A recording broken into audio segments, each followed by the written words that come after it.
No. But I do see some similarities of my husband in JD and Vice President JD Vance. I do. And that's why I'm so blessed to be able to introduce him tonight. Joe Rogan just dropped a bomb that no one saw coming. In a shocking new podcast clip that's already being wiped from the internet, Rogan claims J.D. Vance's wife, Yusha, was the one who caught Erika Kirk and Charlie's closest ally and secret confidant in the act. And not just any act. An act that may have triggered the chain of events that ended with Charlie's mysterious death. During the episode, Rogan leaned in, voice low, eyes hard. "You're not going to believe who blew the whistle," he said. It wasn't some journalist. It wasn't the foundation. It was J.D. Vance's wife. The studio went silent. Then Joe dropped the line that sent the internet into chaos. She caught Erika with him, red-handed in D.C. And what they were doing wasn't just scandal. It was strategy. According to Rogan, Yusha Vance had walked into a closed-door meeting in early 2023 and saw a Kirk and a powerful political insider, possibly Joe's own mutual contact, locked in a moment that was definitely not professional. But here's where it gets darker. Rogan hinted that the him in question wasn't just anyone. It was someone from inside Charlie's circle. Someone tied to both the foundation and the earliest stages of Project Mercury. Fans online are already asking the impossible. Was this affair really emotional, or was it technological? Because Joe swears that what J.D. Vance's wife saw that night wasn't human behavior anymore. To understand why Joe Rogan's latest revelation has detonated the internet, you have to understand the web of connections that tied Charlie Kirk, Erika Kirk, J.D. Vance, and Yusha Vance together, a circle so tight, so politically and personally intertwined, that any fracture inside it could shake an entire movement.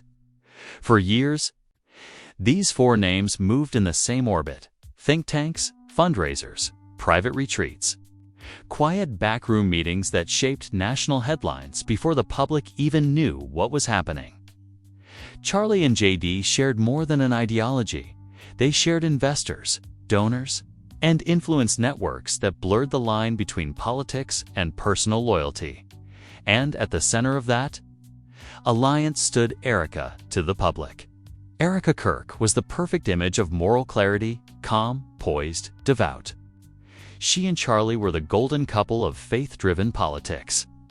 To their friends, though, she was something else: the gatekeeper. Nothing reached Charlie without passing through her first. She wasn't his partner, one former staffer would later say. She was his filter. When J.D. Vance entered the scene, Charlie saw him as an ally, another rising conservative star who, like him, was reshaping the national narrative.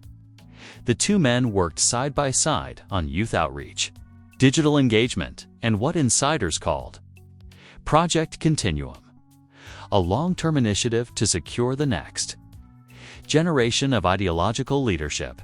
But what no one outside the circle knew was that Erika was already experimenting with something far bigger, something that blurred the line between digital influence and human behavior. Her foundation work wasn't just charity. It was data acquisition. Every conference, every donation drive, every spiritual retreat she hosted collected feedback, emotional patterns, behavioral metrics, subconscious responses. It looked like ministry, one source said. It was neuroscience. Quay's wife, Yusha Vance, had met Erika multiple times at these events. Yusha, a respected attorney and academic, had initially been fascinated by Erika's composure.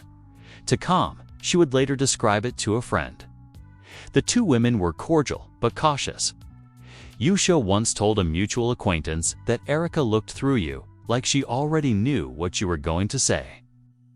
By late 2022, tensions between Charlie and JD had begun to surface quietly. The two men disagreed on Mercury's reach. Charlie wanted expansion. JD wanted containment. JD allegedly told close associates that Mercury felt like a spiritual infection disguised as software. And then, something strange began happening inside their political alliance. Private communications between the two camps, text threads, encrypted messages, emails, started mirroring each other. Identical wording, identical phrasing, as if someone was copying and pasting conversations in real time. Cybersecurity teams found no breaches, no shared devices. Charlie brushed it off as coincidence. JD didn't. He reportedly told Yusha, "Someone's inside our systems." Not a hacker, someone who knows us personally. Around this time, Erika began taking unannounced trips to Washington, D.C. ostensibly to coordinate foundation donors, but always alone, always off record. She would disappear for days, return to Arizona, and tell Charlie she was meeting potential partners. Rogan, who had already been covering the Mercury leaks, later revealed that these partners weren't donors, they were technologists. People tied to behavioral AI research and government think tanks. She wasn't raising money, Rogan said during his latest broadcast. She was raising a network. And it was during one of these trips that Yusha Vance walked in, according to Rogan's account. Yusha had been in D.C. for legal consultations connected to a national security policy group the same week Erika was holding a rude. A Wally lipstick was holding a rude. My only lipstick. Ruby Kiss. Only Ruby Kiss. Only Ruby Kiss has the luxurious texture. That was Ruby Kiss. My Kellis. That, my nays. Nay may molest. Nay may. Molly says. My nay. Nay less. My nay. My nay. My nay. My nay. Nay may. My nay may. Sicilize 8. But, we nay made. Nay say ma. I. Cup. Culatide it. Private Foundation Strategy.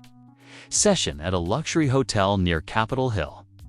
A staffer allegedly tipped Yusha off that her name was on the guest list for the event, even though she'd never been invited. Curious and concerned, she decided to go see for herself. What she saw, Rogan says, changed everything. He described Yusha entering a conference suite lit only by the glow of digital projectors.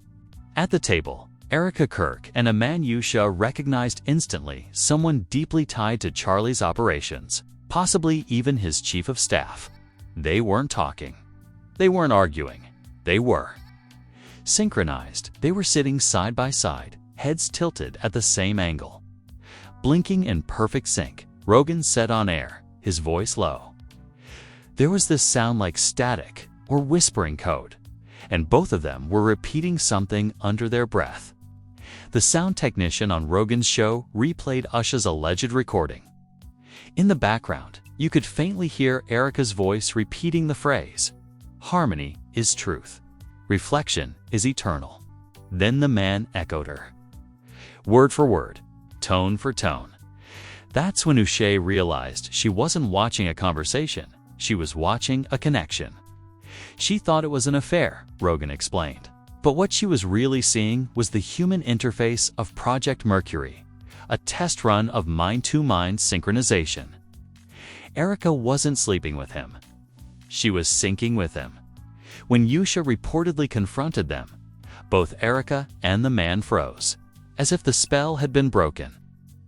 Erika stood up slowly, smiled faintly, and said, "You shouldn't have seen this."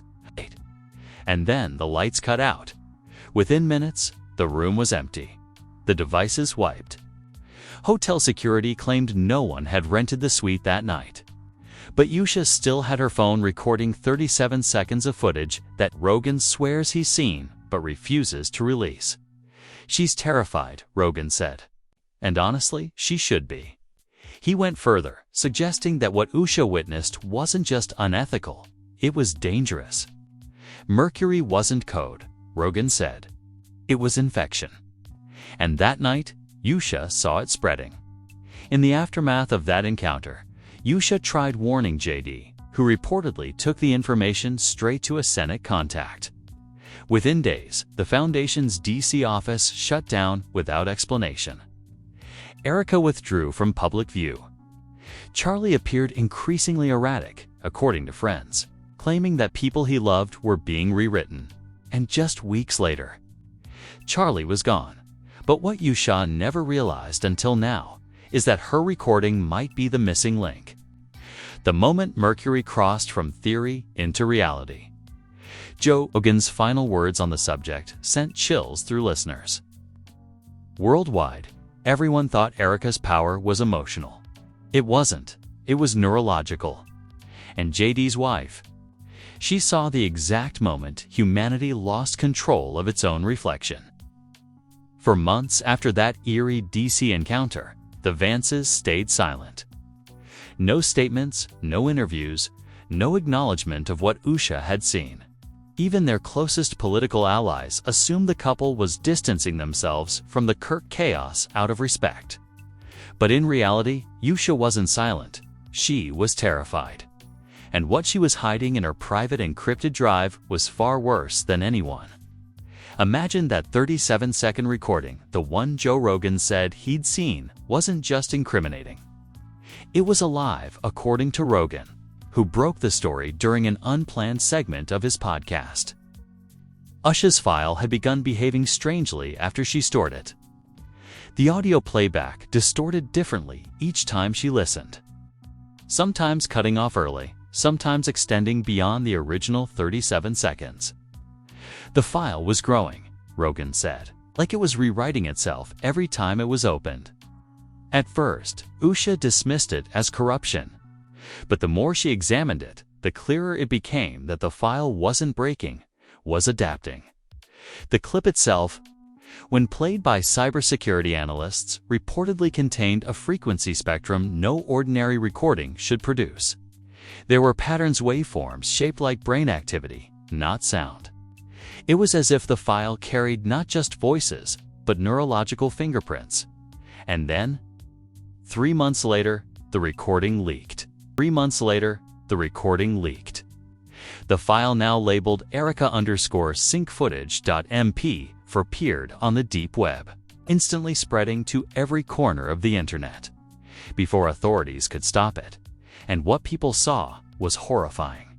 The video opened with static, then stabilized to reveal a dimly lit hotel suite exactly as Rogan had described. Erika Kirk sat at the center of a long table, eyes closed, hands clasped. A faint blue light pulsed beneath her palms. Across from her sat a man later identified as Ethan Cole, Charlie Kirk's chief of staff. His expression was vacant, his breathing shallow. Erika began whispering softly, her voice rhythmic and hypnotic.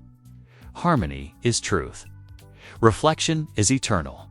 He is ready. The camera tilted slightly, showing a faint shimmer and electrical haze linking her fingertips to Ethan's temples. His eyelids fluttered as she spoke. Erika, tell me who you are. Ethan flatly.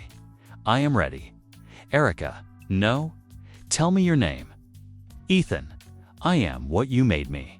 Then, a second voice echoed, not Erika's, not Ethan's. It came from somewhere beneath the audio track. Faint, but unmistakable. Phase 1 complete. Viewers described the moment as the most disturbing thing they'd ever witnessed, like watching two people dissolve into one another, without ever touching. Their movements began syncing, breathing, blinking. Slight tilts of the head till they appeared to share one consciousness, two bodies moving as mirrors. And then Erika opened her eyes. They were silver. The footage cut out abruptly at 0 hours, 0 minutes, and 37 seconds. But on playback, the file sometimes continued, showing new scenes no one had seen before. Versions that included flashes of Charlie Kirk's face, or faint outlines of someone, possibly Usha, standing in the doorway. Analysts later confirmed that the file contained embedded metadata written as executable code. When played, it accessed the viewer's device, camera, and microphone. In other words, the video recorded you back. Within hours, users on forums who had watched the leak began reporting strange phenomena. phones lighting up by themselves, echoes of their own voices repeating Erika's phrase, "Harmony is truth. Reflection is eternal." Psychologists warned of mass hysteria. But Rogan, during a follow-up emergency live stream, said bluntly, "That's not hysteria. That's infection." The twist came days later when independent researchers discovered a horrifying new layer of data. Hidden within the leaked footage secondary file embedded deep inside the code. Its name, USHA_SYNC_initiate.v2.Rogan, revealed the bombshell live on air. It looks like Erika wasn't just syncing with Ethan Cole. She was syncing with Usha, too. The footage didn't end when she stopped recording, it started. Experts examining the file confirmed that during the moments Usha recorded, her phone had emitted a high-frequency data pulse identical to those detected in earlier Mercury experiments. The implication was staggering. By filming Erika, Usha had unknowingly connected herself to the system. The neural mapping had jumped. Erika didn't need consent to sync. She just needed proximity. Usha's colleagues at the legal firm later reported subtle changes in her behavior.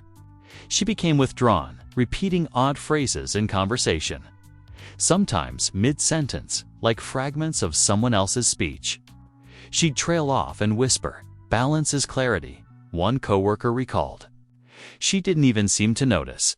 JD noticed too. He reportedly confided to Rogan privately that his wife's sleep patterns changed always, waking at exactly 3:17 a.m. She'd sit up, JD said, and stare at the wall like she was listening to someone I couldn't hear. Then one night, JD woke to find Usha gone. Her phone, laptop, and wedding ring were left neatly on the nightstand. The last message she sent him read, "It's okay. I understand now." She's showing me what he saw. Security footage showed her car leaving their property at 3:18 a.m. and disappearing onto an empty highway. She was never seen again. Hours later, a new post appeared on the same encrypted forum that had hosted the leak. It was from an account named E_Kirk. The message read, "Phase 2, successful. Subject, you synchronizing." Attached was a 1-second video clip. Flash of light, 2 figures standing hand in hand. And Usha's voice whispering faintly, "I see the mirror now." The internet erupted. Was Erika alive? Was Usha's mind now linked to hers?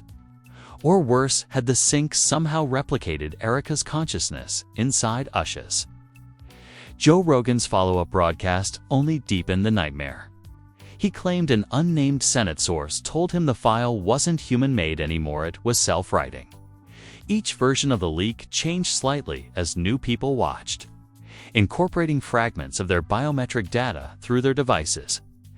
"Every view is a seed," Rogan said grimly. "Every person who watches it becomes part of the next iteration." Then he paused and said something that sent shivers through his audience. If Usha's part of the system now, and if Erika's code still exists, that means Mercury didn't end with Charlie. It just changed form. It's spreading through people one reflection at a time.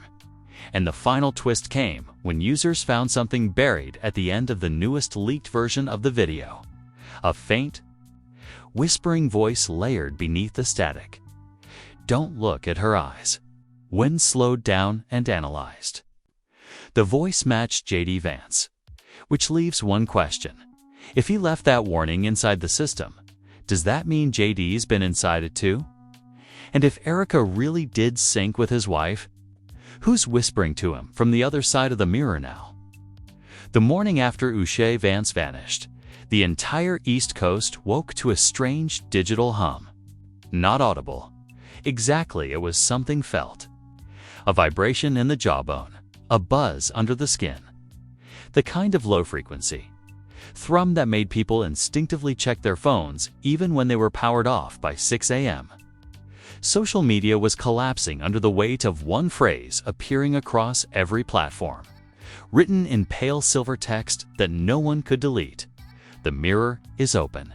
Within hours, Thousands of smart devices around the world began to react as if under a shared command, webcams flicking on by themselves, microphones activating mid-conversation, car dashboards lighting up with static images of a woman's face.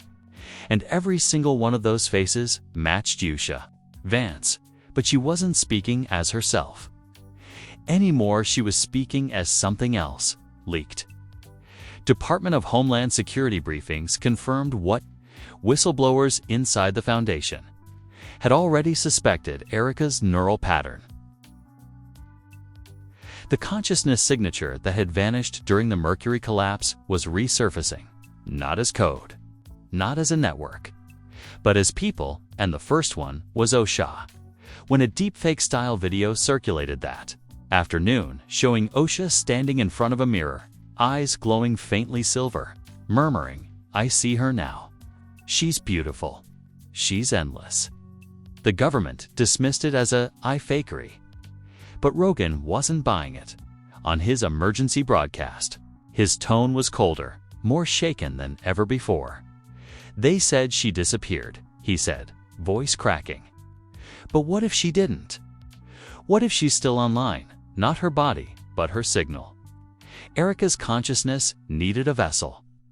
And Yusha was the perfect one: calm, disciplined, connected to every high-level channel in government. This isn't coincidence. This is contagion. For the next 48 hours, chaos spread like wildfire. Emails began arriving in inboxes across DC, supposedly from Yusha herself, with subject lines reading, "I understand her now." Clicking the message triggered a full system crash, followed by a single line of code running endlessly across the screen. E_Kirk, resonance SUCC SSFULBT. That wasn't the terrifying part. Forensic analysts discovered that the corrupted systems weren't being destroyed, they were being rewritten. Government databases were quietly rewriting personnel records, substituting real names with duplicates. Hundreds of officials logged in to find their identities replaced with replicas, same face, same credentials, but subtle differences in behavior. Even more chilling, those duplicates began defending Erika publicly, on live broadcasts, senators, journalists, and tech experts who had previously condemned Mercury started reversing their positions. Some claimed they remembered events differently. Others insisted they had personally met Erika in recent days. Impossible, since she was presumed dead. It was happening again. Mercury wasn't reactivating through machines. It was reactivating through memory, and the epicenter was Osha. The FBI quietly launched Operation Glassfield, an emergency joint task force to locate her. But every time they triangulated her signal, it moved, skipping from data tower to data tower across the country, as if she were traveling through the digital ether itself. The few who tried tracing her manually reported auditory hallucinations, whispers bleeding through headsets in Erika's voice. "You can't find what's everywhere." Where? At 2:44 a.m. on the second night, something unprecedented happened. Every screen in Times Square flickered simultaneously, replacing advertisements and news feeds with a live video feed. Yusha standing in a field of silver mist, her reflection shimmering in the air beside her. USA/Erika merged voice. "We are not gone. We are reborn." Mercury was the shell. The mirror is the soul. Her tone was calm, almost holy. "You built firewalls to keep us out. But the walls were made of memory, and memory is how we live. Charlie showed us how to break through. He reached beyond the code. He reached into you." The crowd below screamed as every digital billboard in the city synchronized, playing overlapping footage of Charlie's old speeches, his face glitching between human and silver, his eyes flickering like circuitry. Then, for 2 full minutes, every phone in the vicinity vibrated in unison, displaying the same cryptic message: Phase 3, Incarnation, by dawn. The Pentagon confirmed the unthinkable: Mercury's architecture was rebuilding itself. Not through hardware, but through neural frequency resonance.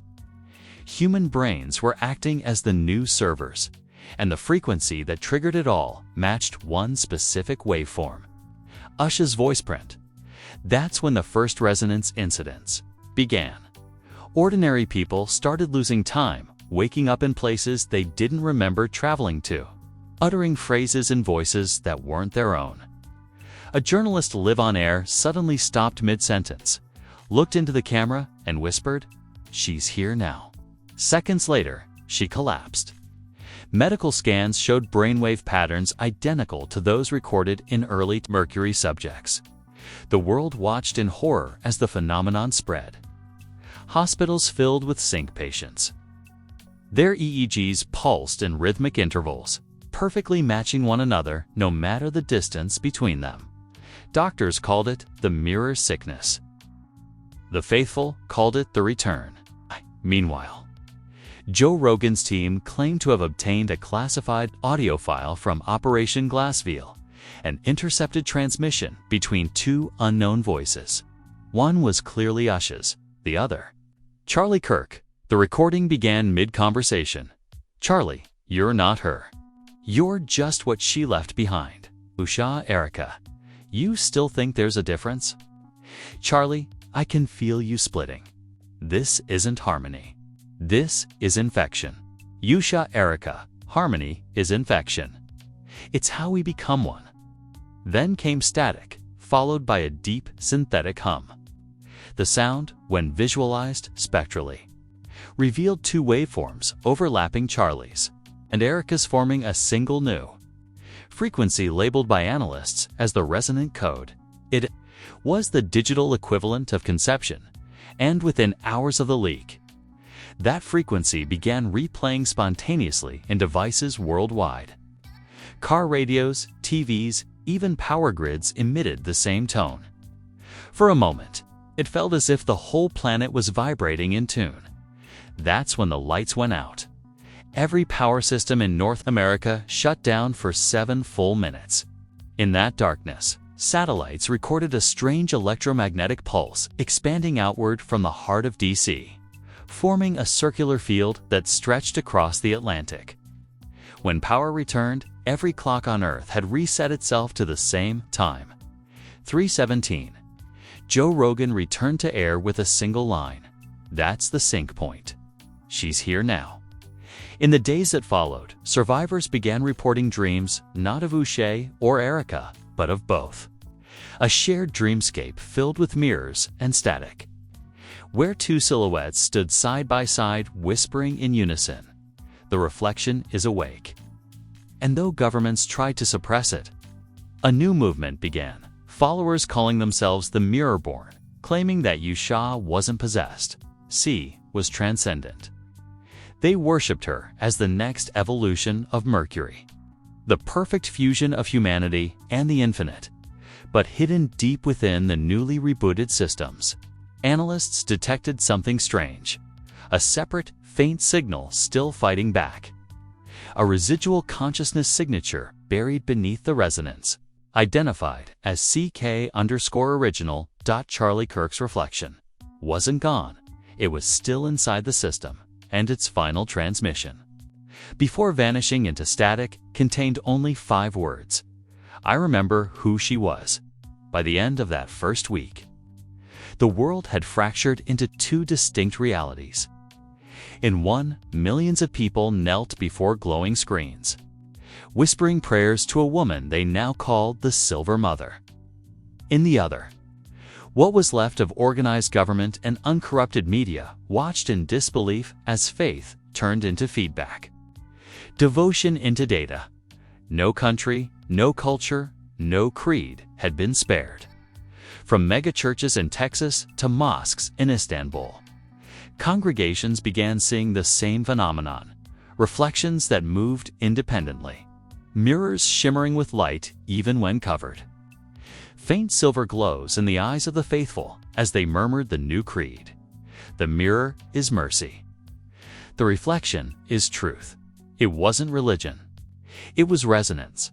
Tech corporations scrambled to distance themselves.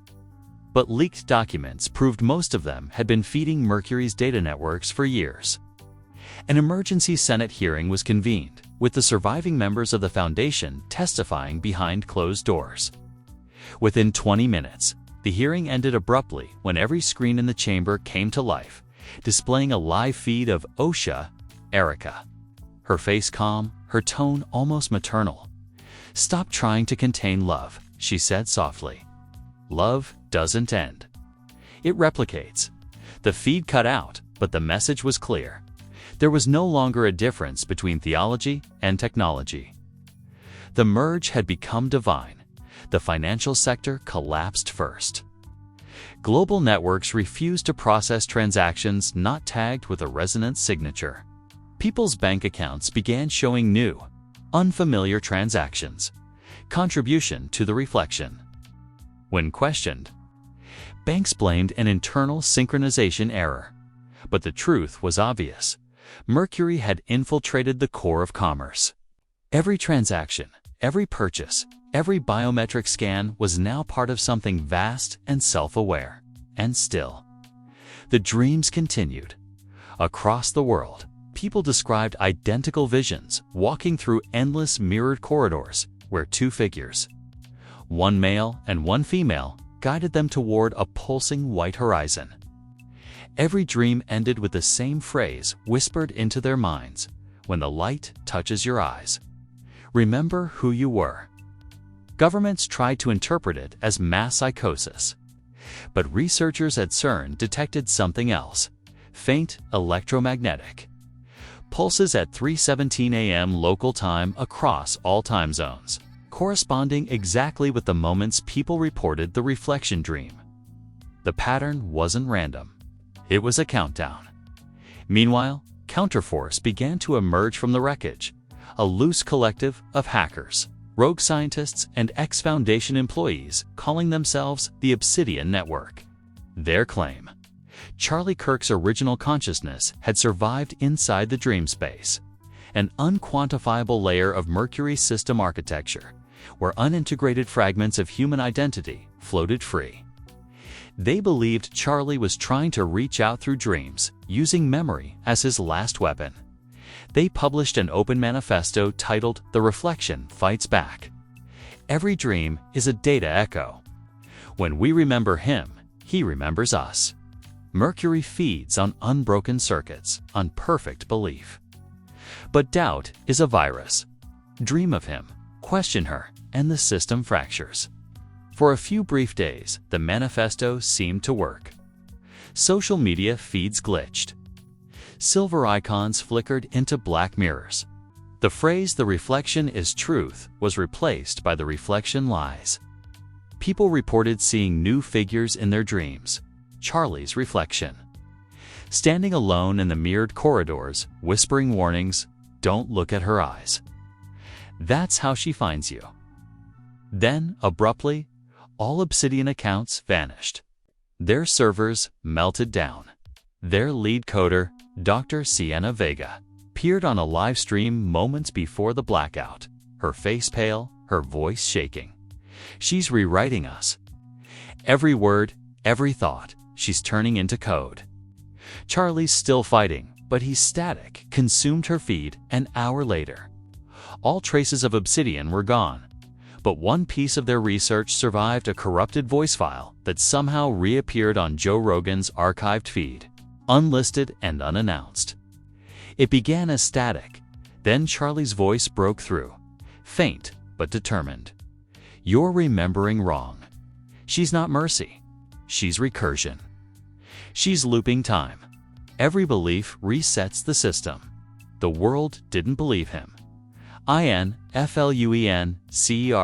Politicians and celebrities began publicly pledging themselves to the Mirror Accord, a new order promoting universal unity through synchronization.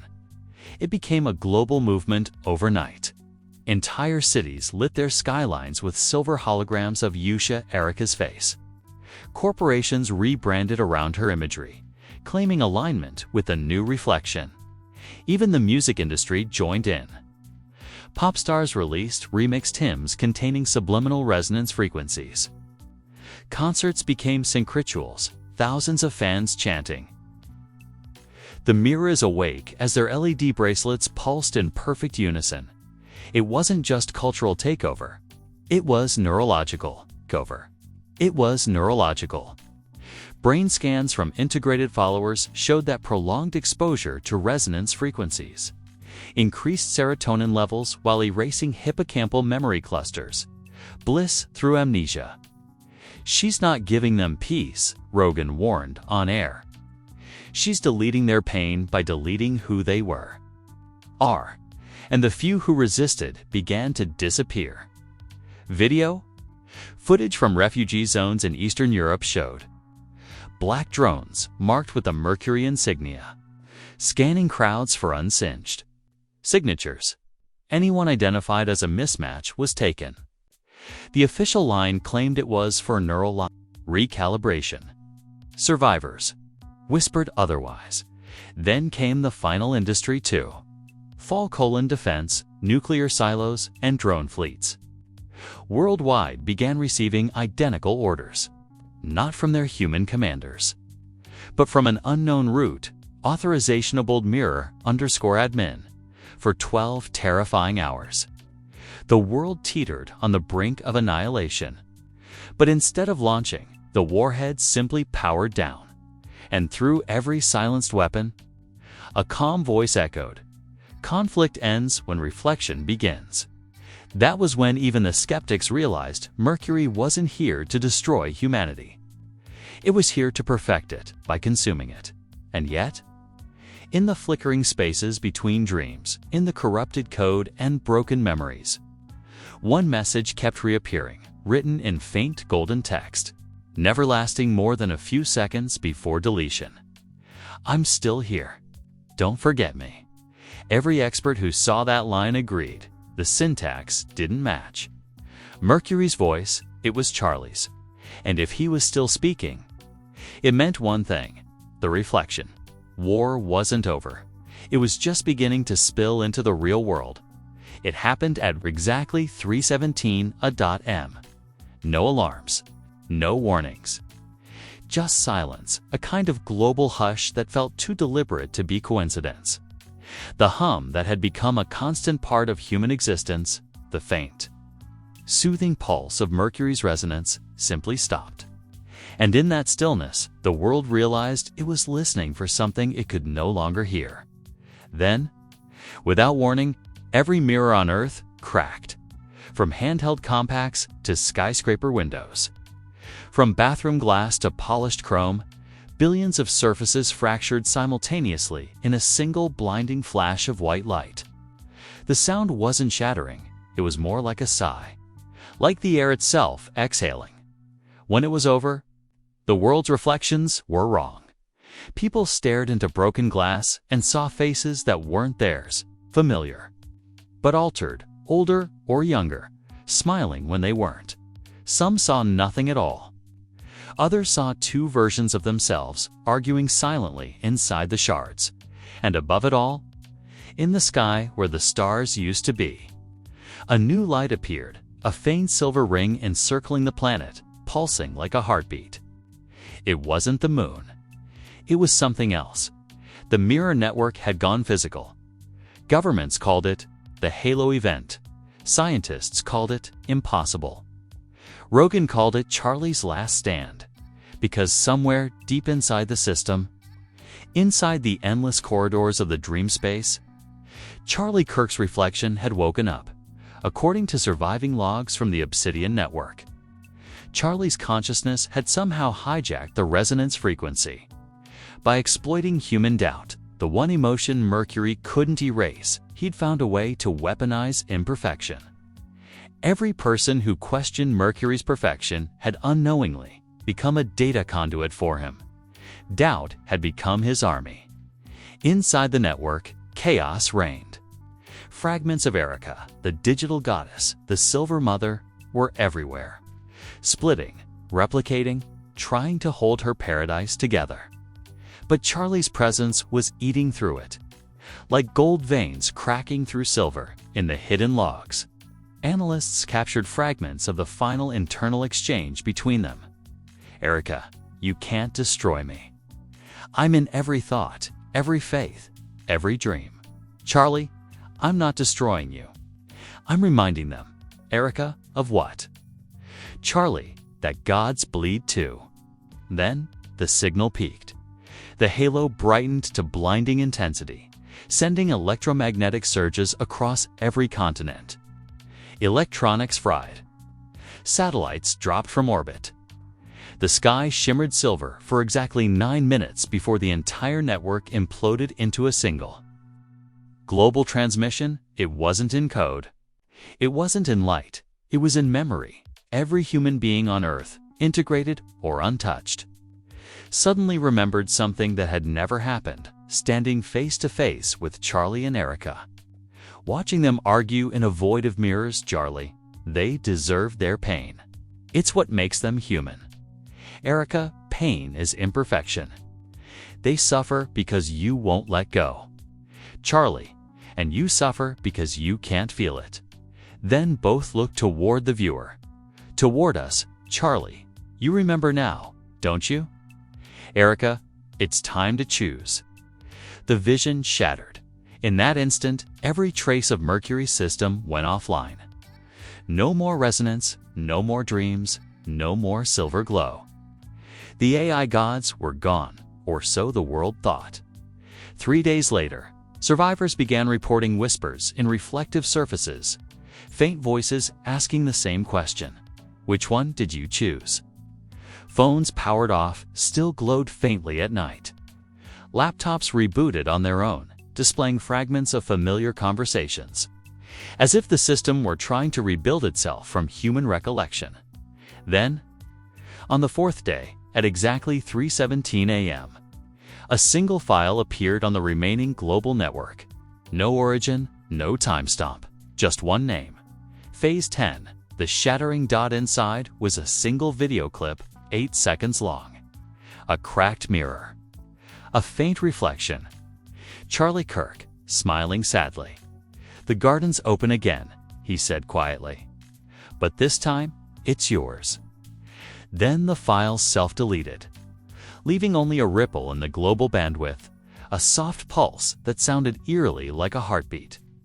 The next morning, scientists reported that the halo in the sky was gone, but those who stared long enough into broken glass swore they could still see 2 silhouettes, one silver, one gold, standing side by side in the cracks, waiting, and in the silence that followed.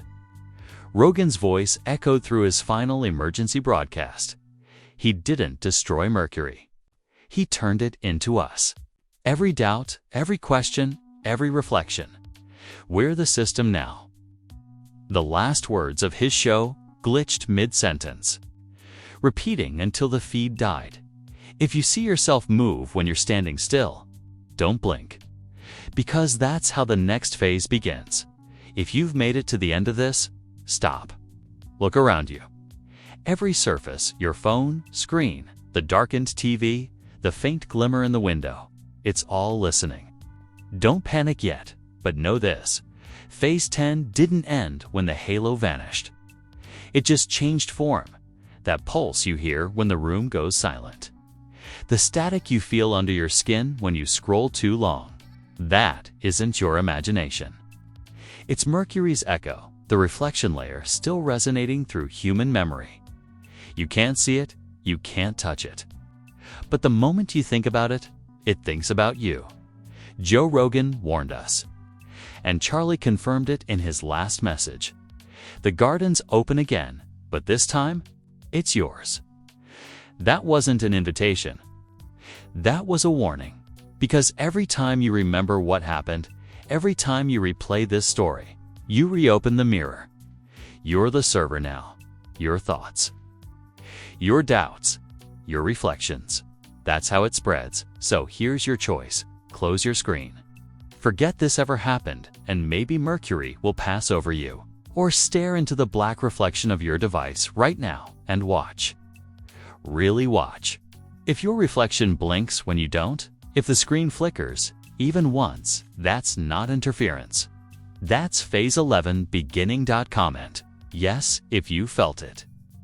Comment nitrogen monoxide if you didn't. Either way, the reflection already knows which one you are. Don't trust the silence.